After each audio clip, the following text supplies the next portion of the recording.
So I'm Andrea, and my background is music and business. And I came up around 8 or so years ago with the concept of In the Dark. And that's what I'm really pleased to be talking with you about it today. It's an immersive music show in total darkness where the performers surround the audience in multiple positions during the show. So it's kind of like sound choreography. And we also include darkness in the mix because it does something really interesting to how you hear and perceive sound.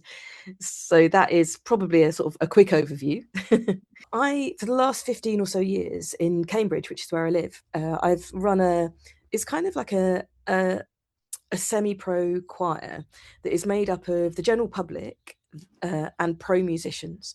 So I take people that can and can't read music. I kind of put them through some pretty intense rehearsals, and then we mash them up with pro musicians and do quite big gigs. So it sort of sits in the middle of a conventional kind of choral choir and a band, basically, but it's open to all, so you don't have to be a pro music reader to take part. So that was going really well. We did some really lovely big gigs. We've done a Union Chapel in London, quite a lot of venues in Cambridge and around the area. And I was beginning to think about what could we do that's different. And I was thinking about maybe doing a series of events based on senses. So I was looking at smell, touch, and obviously hearing, but I was also looking at sight. And then I remembered about Don Le Noir, the restaurant in London, and how I'd heard so much about how it really messed with people's perception of food. And I thought, I wonder if there's something, if this would be a good kind of concept to test with sound. So it was literally an experiment. I said to my people in Cambridge, right, let's try this. We may not sell any tickets, but it'll be really good for us to try something new. So we booked a really small venue, put the tickets on at a really low price, and we didn't really market it as anything about what it was. It was just a show in the dark, secret. So secret set list, secret musicians.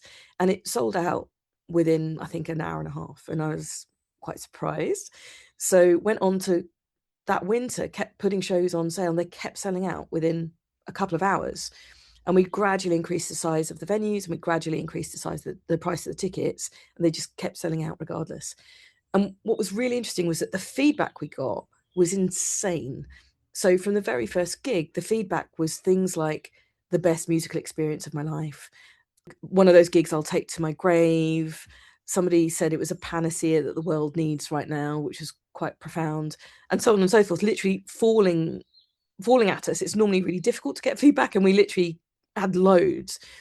So it being an amateur group, obviously everyone's got jobs. So we did a season of shows, then did a season of noisy, normal, colourful gigs, then went on to plan 2 further seasons of In the Dark shows. They all kept selling out, kept getting bigger venues, kept selling out. Fantastic.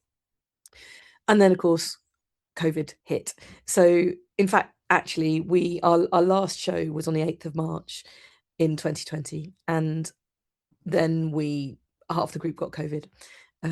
One person nearly died. It was horrific, and obviously for the whole world it was horrific, but we were probably unknowingly a bit of a super spreader. It was awful. We had a small space with a lot of musicians, a lot of audience, so it was a tough time.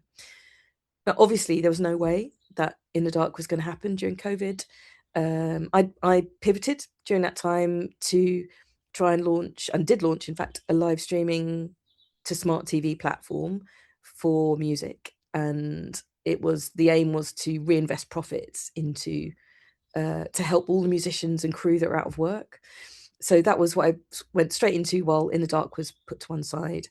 A couple of years obviously passed, and then I unfortunately got very sick with cancer. So it had to, nothing could happen. So I was basically off work in total for about 4 years. It was awful. But the whole time I knew from that very first In the Dark show, I knew that there was something in this concept. And while I was lying on my back doing very little, feeling rubbish, I was thinking, as soon as I'm back, this show needs to come to London, and I really want to bring it with pro musicians that can do it every night, like they do. So that was how we got to launching in London in January 25. So I came back to work in September 24, straight into planning for our launch in January. And really, the only challenge, other than COVID and being sick, the only major challenge we had up to that at that point was that the whole world has changed in terms of venue costs.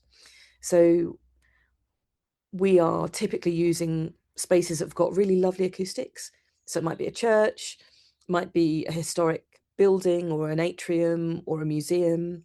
And all of those have struggled during COVID, and all of them have put their prices up.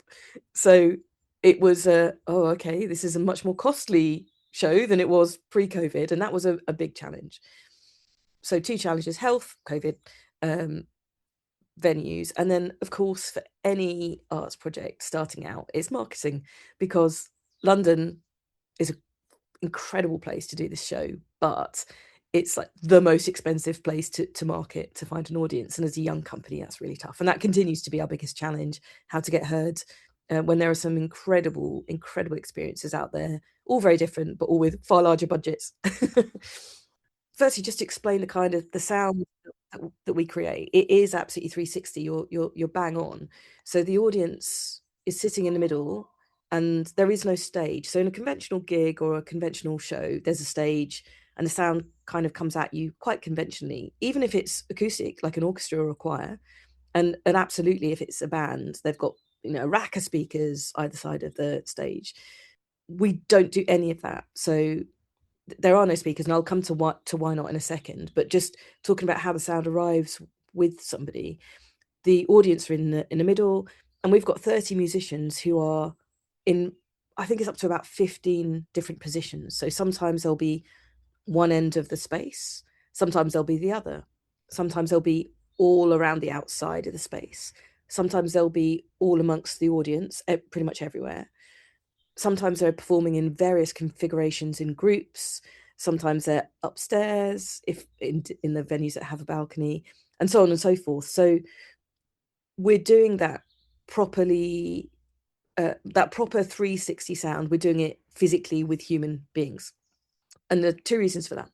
One is that the audience, you can actually feel the human beings. You can feel the musicians who are moving. You can't see them because it's dark and you've got sleep masks on, but your body, our bodies are smart. You know, we know there are people in the room, and sometimes we might hear, for example, a cello just on our right hand side, and then that cellist might be walking with the cello, which we have, and you might hear the sound go from your right ear past your nose effectively and away from you on the left. And you don't just hear that sound, you hear shuffles, you hear breath, sometimes you hear little bumps if we hit something. So all those sounds are supremely real. And we find that that's one of the things that the audience really respond to. They can hear the musicians. They can't hear them walk because we're not wearing shoes, but you can just hear the noises of making music. Now, if you were to put all of those musicians on mics and then put them through speakers, you would it wouldn't almost matter where the musicians were, so you wouldn't feel the musicians. Secondly, you'd get a bit of distance, because no matter how fantastic sound tech is, there is always a difference between sound going through a mic and a speaker and sound just coming at you naturally. So it adds like a level of distance, and we're all about the opposite. We're all about closeness of sound. And the final thing is actually a financial one. So to do that surround sound really smartly with speakers, you need really expensive tech. And we can move venues every night. So we're in 4 venues in the next 3 weeks. And we literally rock up, set up, do the show, pack up. So we can move very quickly to anywhere. If you're going to put really clever speaker tech in, it costs a fortune. So you need to be in that space for 2 months, 3 months.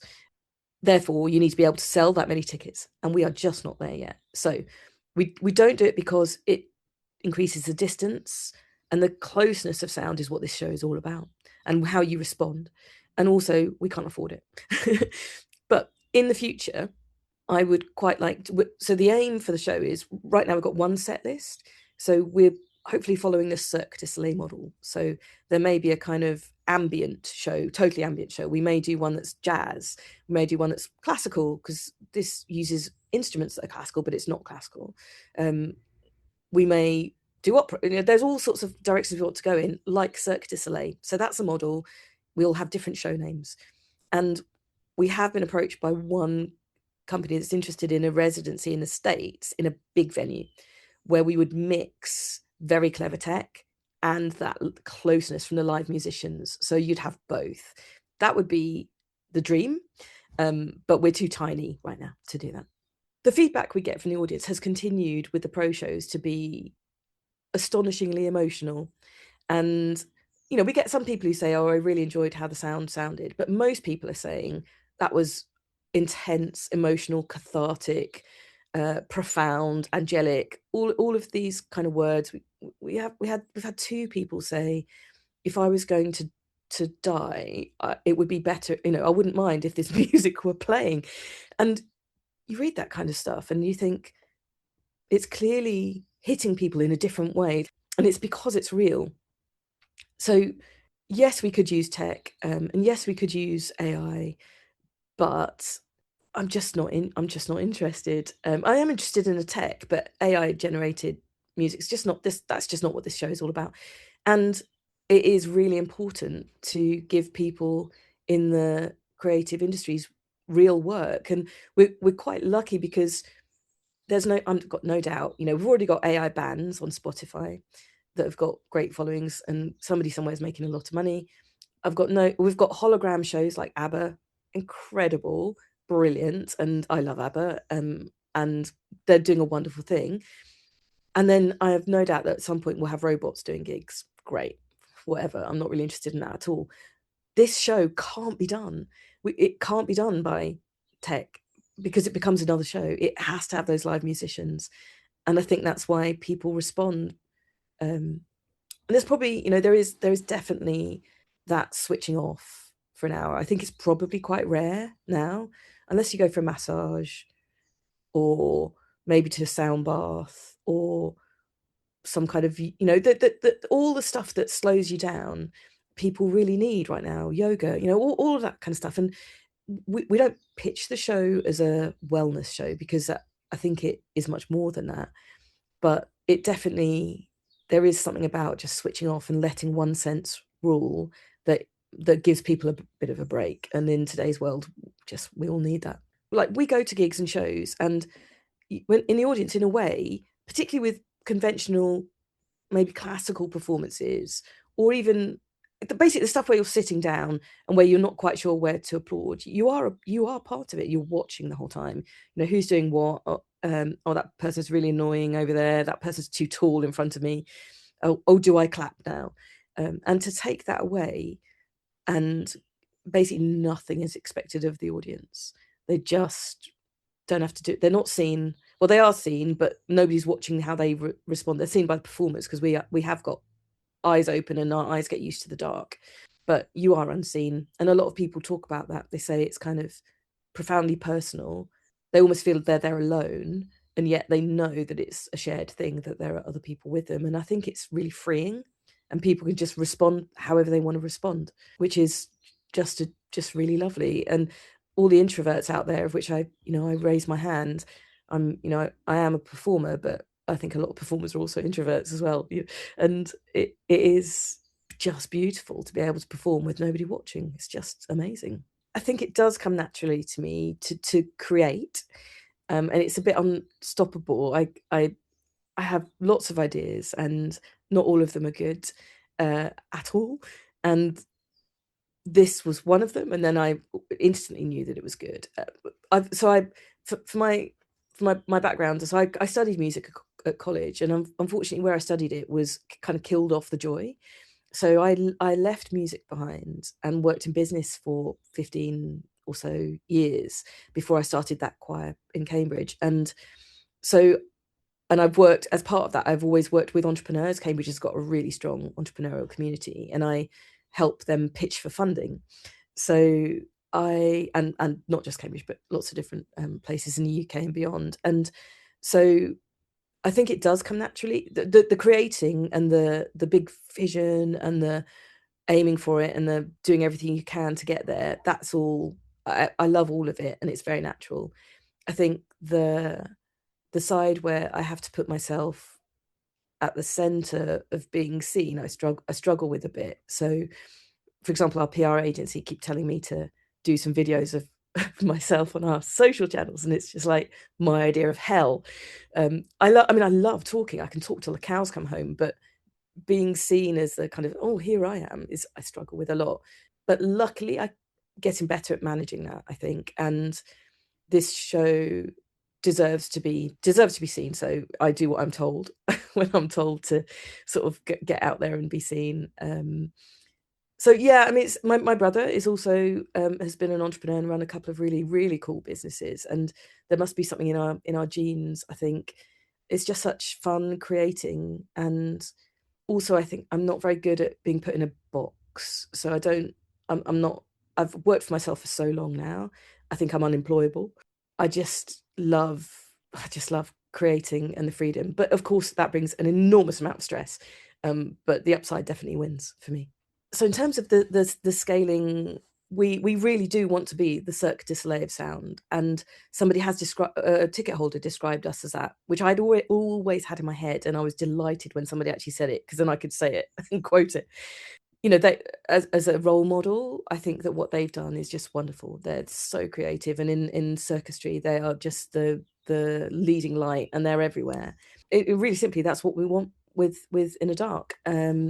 So we are talking to right now. We've got a couple of promoters that we're talking to that would be in a position to help, who've been there, done it, in terms of taking shows and experiences across the UK, across Europe, Australia, Canada, and not now, but at some point, hopefully in the States.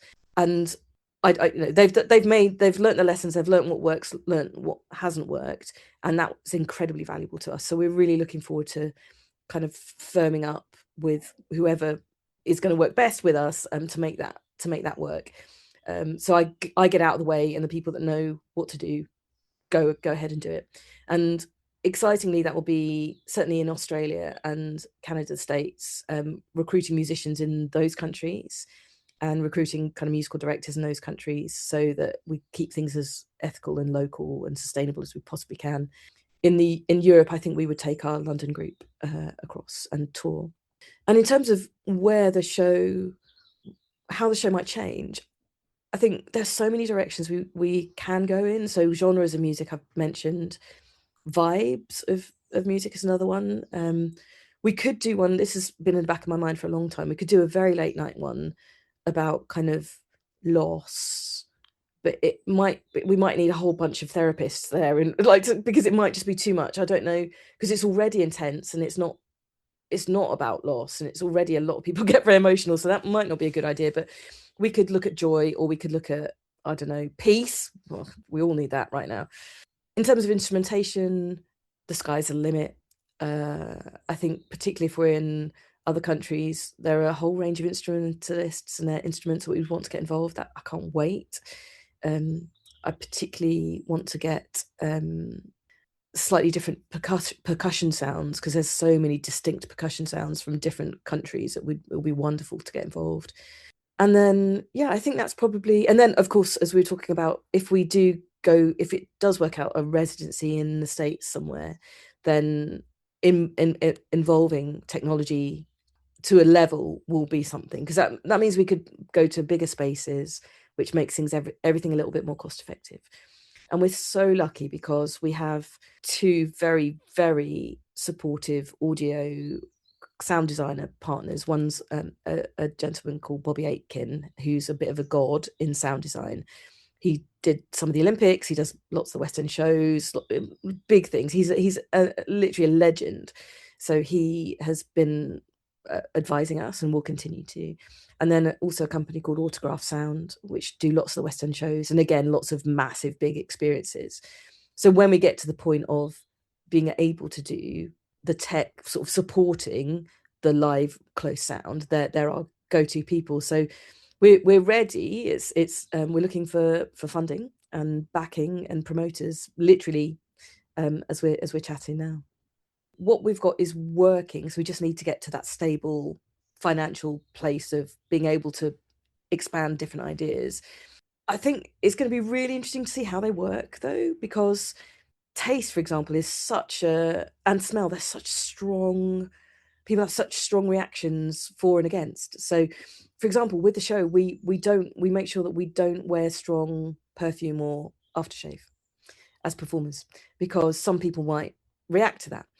Stuff like that you just don't think about. So I think when we do the more sensory, or the, if you like, the sensory collaborations, we'll do it with specific branded shows so that people know what they're coming for, and it's not something we'll just bring into this show. It would be, I don't know, maybe with a perfumery we would do a specific show, or maybe with a particular food brand. So it'd be very, we'd have to be very careful about how we marketed that, so it wasn't it didn't get kind of negative reactions. But yes, and actually talking about senses, I think there's one thing that I can't remember if I covered when we first chatted at the event last week, but there's a really strong part of the business that is really important to me, which is about being ethical. So going back to that Cambridge group, in our first shows back in 2010, 2011 or so, if we made a profit, we put that profit into local charities, which are fantastic. But I was kind of thinking I'd much prefer to support music related charities. And one of our musicians at that point was a music therapist, and I didn't really know anything about it, but I learnt about it and about the incredible work music therapists do with kids on the autistic spectrum, or with adults with Alzheimer's or dementia, and was blown away. So we set up our own music foundation, and it's tiny currently because it's with that group in Cambridge. It's just a Cambridge group. We don't do that many gigs. We don't make that much profit. But the intention is, with In the Dark, 5% of our profits will be going into that same foundation. So then as we scale, that work will scale. And that is just so exciting, because we all know that music has been cut from everything. Kids don't get enough music. Music therapy has been cut. But yet music just does so much good on every level. So right now, of course, we're not yet profitable as a business, so we can't do it yet. But as soon as we are, that sort of circle kicks off, and that's so exciting. And actually, I'm meeting this week somebody from a charity that works with blind children to talk about what we might be able to do together. And we've got two global charities that we're talking with that focus on different parts of the environment, that want to talk about what can we do together. And there's this, I guess, I think it's because it's just so like visceral and so earthy, because we haven't got tech in the way. It sort of lends itself to doing those, to doing those things, which is really, really cool. And it's a really important part of the business for me. In the last couple of years, there's been this massive growth with what's called immersive audio. So Dolby Atmos, is it Apple Spatial? I can't remember, but you can buy music now that basically there's a sound engineer who takes a recording that a band or an orchestra does, and then does some clever stuff in the recording studio and makes it sort of 3D. And it's amazing, because any pair of headphones can replicate that. So I would say to anybody that can't make the show, when you're listening to music or buying music, look for that those immersive. It's what Dolby, when Dolby came out, it was like the big thing, and now this sort of Dolby Atmos is the next step. So you can actually, I mean, of course they're not live, and there's not 30 musicians in a room around you, but you can get that 3D sound. But it doesn't work on general speakers.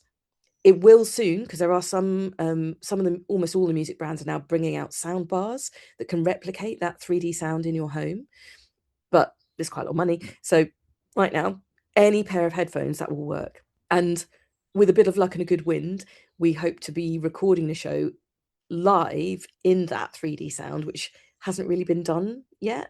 But with those two sound experts we mentioned, we're looking at a way of developing to do that. So we hope to be able to sell at some point recordings of the show. So for now, any music that's Atmos, yeah, and love it, because it's just such a different experience.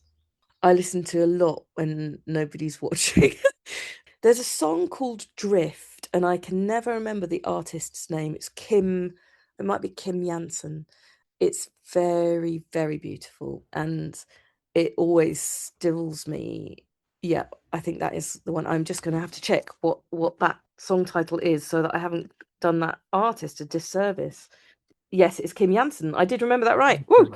Um, so quite obscure. I love obscure music, and it's a beauty. So that would be my track.